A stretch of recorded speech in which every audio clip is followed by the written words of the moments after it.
Bon,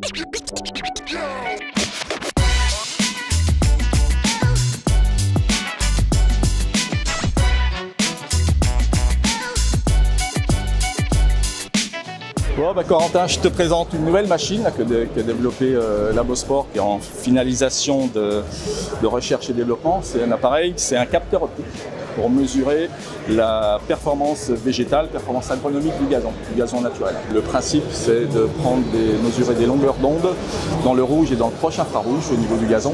Et suivant la réflectance du gazon, ça détermine des valeurs et par une formule mathématique, on obtient l'indice NDVI. C'est la performance agronomique, performance végétale du gazon. Donc c'est notamment sa densité.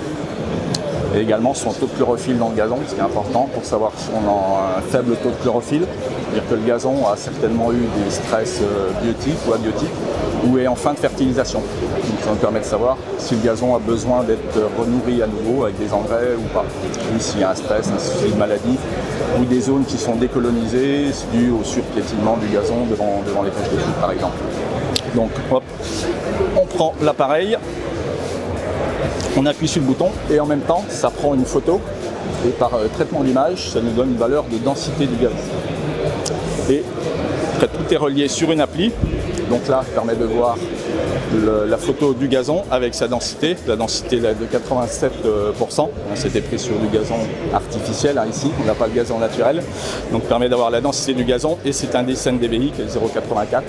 On peut après étalonner par rapport au terrain que l'on a. Là, on a une bonne valeur de gazon. Donc voilà le but de cette machine. On répète ceci sur toute la partie du terrain en 20, 30, 40, 50 points ou plus, comme on veut. Donc c'est pas un souci. Et ça nous permet après d'avoir une cartographie aussi du terrain, puisqu'on a un repère GPS. Donc à chaque point de mesure est relié à un point GPS. Et après, on permet de faire cartographie. Et en faisant ça régulièrement, ça permet de savoir comment évolue son terrain, s'il faut remettre en place des regarnissages, des travaux de décompactage pour que le gazon respire mieux et soit plus résistant après au jet. Voilà.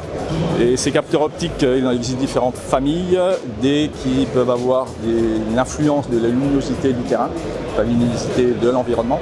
Donc là, on est vraiment dans une cage noire, et donc il n'y a pas du tout l'influence de la lumière. C'est vraiment dans une cage et ça permet vraiment de voir les qualités agronomiques du gazon et sa densité. C'est des outils maintenant qu'on veut vulgariser, qu'on peut mettre à l'avant pour que chacun puisse aussi faire ses propres contrôles et avoir un suivi vraiment très très régulier. Voilà. C'est des outils d'aide à la décision, comme on peut avoir également à côté un Clegg pour avoir un humidimètre.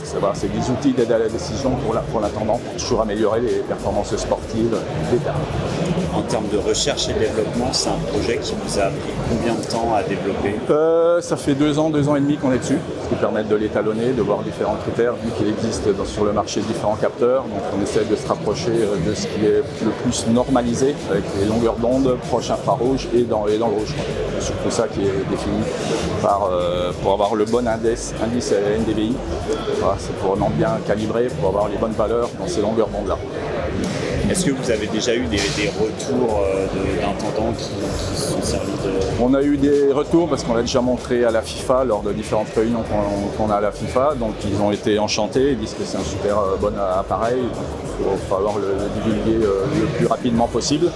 Et dans le protocole d'utilisation des terrains et dans le protocole de contrôle des terrains par la FIFA, c'est un appareil qui va certainement être référencé par la FIFA pour ses protocoles de contrôle. Ouais. Est-ce qu'à l'avenir, peut-être d'autres formats, d'autres boîtes un peu plus grandes seraient envisagées? Ça peut être envisagé. On a discuté encore hier avec des obtenteurs de gazon qui eux ont des parcelles en général de 1 mètre par 1 mètre et qui ont développé différents types d'appareils qui sont moins évolués que ce style-là et qui pourraient être intéressés pour avoir quelque chose de plus grand, d'1 mètre par 1 mètre par exemple. Là, ça fait nous 30 par 30 à peu près. Et d'avoir quelque chose de plus grand, ouais, c'est quelque chose qu'on peut réfléchir. Ça ne demanderait pas beaucoup plus de recherche et de développement. Maintenant, la base est là, le microprocesseur, le traitement d'image est là. Donc, après, ce serait juste des petites adaptations.